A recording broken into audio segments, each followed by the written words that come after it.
కొండ రాజీవ్ గాంధీ గారు, ఏంటి విశాఖపట్నానికి కావాల్సింది? ప్రజలు కోరుకుంటున్నది ఇదేనా? ఏది కొత్తగా ఏదో తీసుకొస్తారంట, బార్లు, బీర్లు తీసుకొస్తారట. చాలా బాగా చెప్పారు అయ్యన్న పాత్రుడు గారు.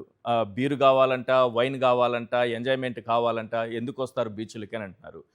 చాలామంది సోషల్ మీడియాలో, టీడీపీ సోషల్ మీడియాలో అద్భుతమైన ఆలోచన చేశారు చంద్రబాబు నాయుడు గారు. ఒక బాలిలా తయారైపోతుంది, ఒక గోవాలా తయారైపోతుందని.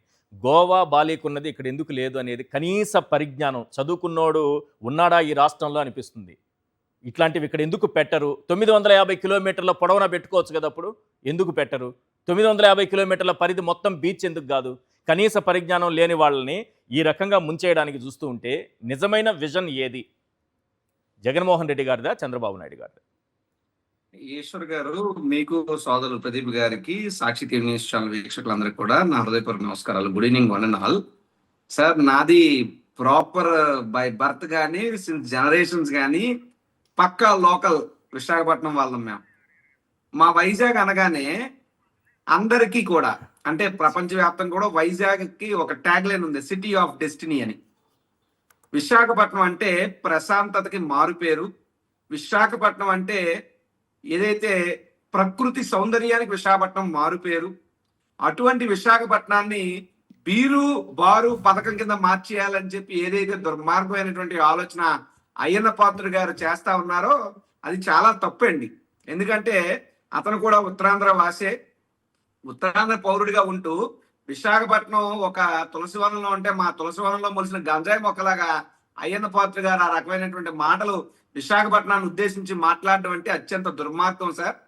ఇంకొకటి ఏంటంటే, గతంలోని ఇప్పటికీ విశాఖపట్నానికి ఎవరు ఏం చేశారు అన్నది గమనిస్తే, పరిగణలోకి తీసుకుంటే విశాఖపట్నం మీద జగన్మోహన్ రెడ్డి గారికి, ఉత్తరాంధ్ర మీద కానీ ఈ తీర ప్రాంతం మీద కానీ జగన్మోహన్ రెడ్డి గారు ఎలాగా ఈ కారిడార్ ని నిర్మించాలని కానీ, లేదు అనుకుంటే విద్యా వైద్యం అనేటువంటిది మా పాలసీ మా పథకాలు అయితే, బారు బీరు అనేది తెలుగుదేశం పార్టీ పాలసీలా తయారైంది. బీచ్ రోడ్లో వస్తే మందు చిందు అనే విధంగా వాళ్ళ పాలసీలు తయారయ్యే తప్పితే ఇంకొకటి కాదు. ఈ రోజు విశాఖపట్నం బీచ్ మీరు వస్తే పేదవాళ్ళు వస్తారు, మధ్యతరగతి వాళ్ళు వస్తారు, డబ్బున్న వాళ్ళు వస్తారు, అందరూ కూడా కుటుంబ సభ్యులతో అక్కడ బీచ్ పొడుగునా కూడా నడిచిన వాళ్ళు నడిచినట్టు, తిన్న వాళ్ళు తిన్నట్టు, చిరుతిళ్ళు, చాలా ఆహ్లాదకరమైనటువంటి వాతావరణం. ఆ ఆహ్లాదకరమైనటువంటి వాతావరణాన్ని ఈరోజు బార్ అండ్ రెస్టారెంట్ చేయాలనేటువంటి మాట మాట్లాడటం, ఆ ఆలోచన ప్రభుత్వం చేయటం చాలా తప్పు. వీళ్ళు ఇప్పుడే కాదండి, గతంలో కూడా విశాఖపట్నం బీచ్ వేదికగా బికినీ ఫెస్టివల్ పెట్టాలని చెప్పి ప్లాన్ చేసినటువంటి ప్రభుత్వం తెలుగుదేశం పార్టీ నాయకులు 14 నుంచి 19 మధ్యలో ప్రజాభిప్రాయాన్ని గౌరవిస్తున్నారా చంద్రబాబు నాయుడు గారు, లేక ప్రజలపైన రుద్దుతున్నారా? ప్రజలపైన రుద్దుతున్నారు. వాళ్ళ సుపుత్రుడు కూడా ఇదే రకమైనటువంటి ఆలోచనలు కదా మరి. ఆ ఫోటోలు, ఆ పాత కథలు, ఇంకా జోలికి మనం పోతే మనమే అసహించుకుంటాం. ఎందుకంటే ఇప్పుడు ఆయన మన ప్రభుత్వంలో మంత్రి కదా, అది ఆంధ్రప్రదేశ్ రాష్ట్రానికి సిగ్గుచేయటం, ఇంకా పాత కథలని మనం తవ్వితే. కాబట్టి ఏమిటంటే ప్రజల మీద రుద్దేటటువంటి ప్రయత్నం చేస్తా ఉన్నారు. ఇది చాలా తప్పు అని చెప్పి నేను చెప్తూ, ఇంకొకటి ఏంటంటే, జగన్మోహన్ రెడ్డి గారి హయాంలో విద్య కోసం వస్తే నాడు నేడుగా ఏ విధంగా విశాఖపట్నంలో విద్యా సంస్థలు కానీ ఇది కానీ ఏ విధంగా బాగు చేశారో తెలుసు. వైద్యంకి వస్తే కేజీహెచ్ని ఎలా అభివృద్ధి చేశారు. పాడేరులో ఒక మెడికల్ కాలేజు, నర్సీపట్నంలో ఒక మెడికల్ కాలేజు, విజయనగరంలో ఒక మెడికల్ కాలేజు, పార్వతీపురం ఒక ఏరియా ఆసుపత్రి, లేదు అనుకుంటే అక్కడ ఉద్దానం కిడ్నీ రీసెర్చ్ సెంటర్ కానీ, ఉద్దానం వాటర్ ప్యూరిఫికేషన్ ప్రాజెక్ట్ కానీ, లేదు అనుకుంటే విశాఖపట్నం ఉత్తరాంధ్ర ప్రాంతంలో శ్రీకాకుళంలో మూలాపేట పోర్ట్ కానీ, లేదంటే భోగాపురం ఎయిర్పోర్ట్ కానీ, లేదా తీసుకొచ్చిన టీసీఎస్ కానీ, ఇన్ఫోసిస్ కానీ, యోకోమా కానీ, ఇన్ని గొప్పతనాలు ఉన్నాయి విశాఖపట్నం. జగన్మోహన్ రెడ్డి గారు ఏం చేశారంటే చెప్పడానికి, అనకాపల్లి జిల్లాలో బల్క్ డ్రగ్ పార్క్ కానీ, గ్రీన్ హైడ్రోజన్ హబ్ కానీ, ఇవన్నీ కూడా విశాఖపట్నాన్ని ఒక ప్లాట్ఫామ్ గా తీసుకుని ఉత్తరాంధ్ర ప్రాంతాన్ని, తద్వారా రాష్ట్రం మొత్తాన్ని అభివృద్ధి చేయడానికి జగన్మోహన్ రెడ్డి గారు విశాఖపట్నాన్ని వినియోగించుకున్నారు. అది జగన్మోహన్ రెడ్డి గారి విజన్. కానీ చంద్రబాబు నాయుడు గారి విశాఖపట్నం మీద పాయిజన్. ఎందుకు చెప్తున్నానంటే, స్లో పాయిజన్ మాదిరి విశాఖపట్నాన్ని చంపేస్తున్నారు. ఈ రోజు చూస్తే ప్రపంచంలో నాకు తెలిసిన నవమానవుడు ఉండేటటువంటి ఎక్కడా కూడా ఎకరం భూమి కదా, మొత్తం భూమి 99 పైసలకి ఎక్కడేస్తున్నారండి? ఏదైనా వేరే ఇంకో ఉపగ్రహాల్లో అమ్మాలి తప్పితే భూగ్రహం మీద ఆ రేట్ అయితే ఎక్కడా లేదు. అంటే విశాఖపట్నంలో భవిష్యత్తులో ఎవరు విశాఖపట్నంలో బతకడానికి లేకుండా చేస్తున్నారు. ఒకటి. రెండు, విశాఖపట్నంలో జలధార, మాకు తూర్పు కనుమలు అంటాం, ఏదైతే ఈస్టర్న్ ఘాట్స్ ఉంటాయో, విశాఖపట్నంలో మనకి ఈ ఇండిపెండెన్స్ రాక మునిపే మురసలో రిజర్వాయర్ విశాఖపట్నం నడిబొడ్డున ఉంటది. ఓ పక్క కంబాల కొండలు, ఒక పక్క కైలాసగిరి కొండలు, ఇంకో పక్క సింహాచలం కొండలు. ఈ కొండల అన్నిటి మధ్య నుంచి ఒక జలధార వచ్చి విశాఖపట్నం మొత్తం నీళ్లు తాగేటటువంటి అవకాశం మురసలో రిజర్వాయర్. ఈ రోజు 160 ఎకరాల సింహాచలం కొండని బోడిగుండు కొట్టేస్తూ విశాఖపట్నంలో నీళ్లు కూడా లేకుండా చేసే ప్రక్రియకి జరుగుతుంది. మీకు చెప్పాను, లెక్కేసుకోండి. ఓ పక్క భూమి అమ్మేస్తున్నారు, ఇంకో పక్క నీళ్లు లేకుండా చేస్తున్నారు, మరో పక్క నడిస్తే ట్యాక్స్లు వేస్తున్నారు, వాకింగ్ ట్యాక్స్లు వేస్తున్నారు. సో ఈ రకంగా విశాఖపట్నం చెప్పండి సార్. నడిస్తే కూడా ట్యాక్స్ వేస్తారు ఎవరైనా? ఎస్, నడిస్తే కూడా ట్యాక్స్ వేస్తారు. బ్యానర్లు కట్టారు, దాని మీద మేమే గగ్గోలు పెట్టాం, మేమే ప్రెస్ మీట్లు పెట్టాం, గొడవ చేసి ఇది ఎక్కడ అన్యాయం బాబు, ఈ రోజు వాకింగ్ ట్యాక్స్ అన్నారు, రేపు బ్రీతింగ్ ట్యాక్స్, ఎల్లుండి స్లీపింగ్ ట్యాక్స్ కూడా వేస్తారని చెప్పి ప్రభుత్వాన్ని మేమే నిలదీశాం.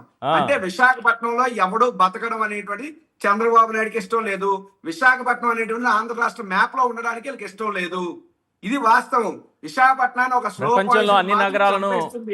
ప్రపంచంలోని అన్ని నగరాలను ప్రపంచ పటంలో పెట్టినటువంటి ఒక గొప్ప నేతను గురించి విశాఖనే ప్రపంచ పటం నుంచి తీసేస్తారని రివర్స్ లో చెప్తున్నారు మీరు.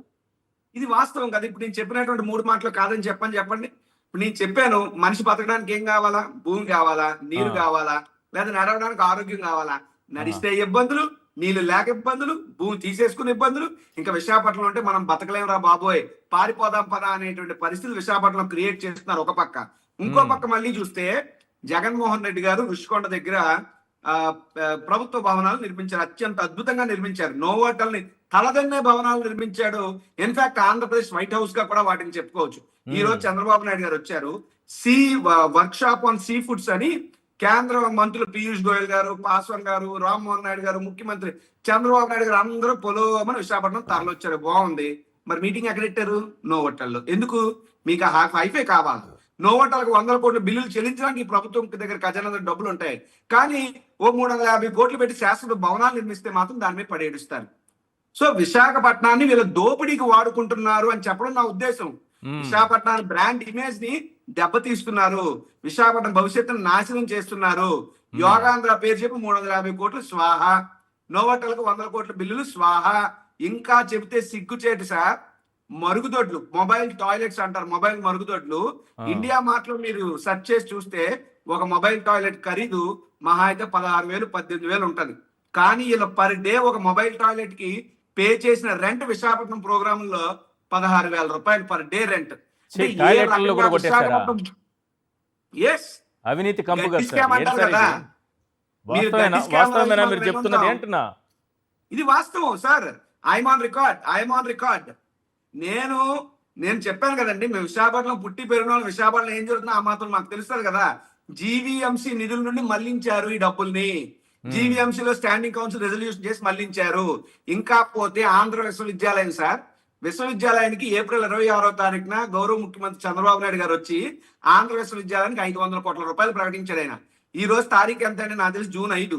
ఇప్పటికి 5 రూపాయలు ఇవ్వలేదు, 500 రూపాయలు ఇవ్వలేదు. కానీ 500 కోట్లు చెప్పారు, 1 రూపాయి రాలేదు.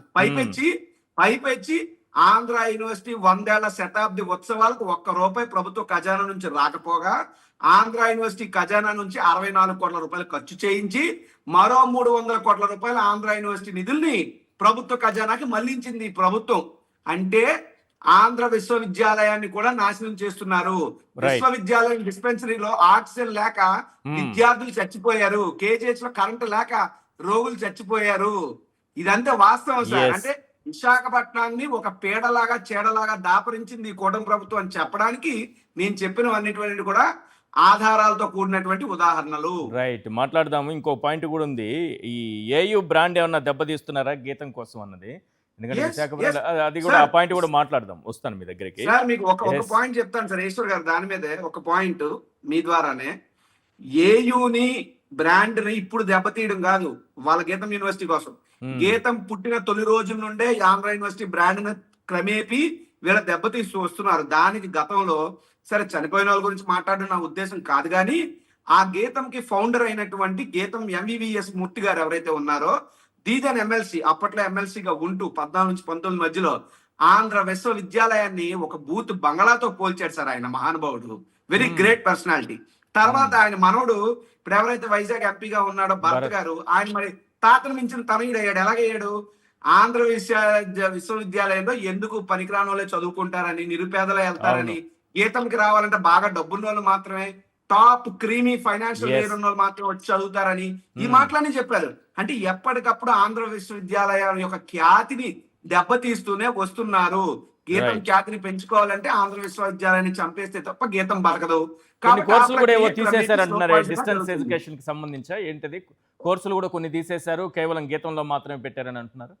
ఎస్, ఆంధ్ర విశ్వవిద్యాలయానికి సంబంధించి గతంలో జగన్మోహన్ రెడ్డి గారు ఉన్న హయాంలో Hmm.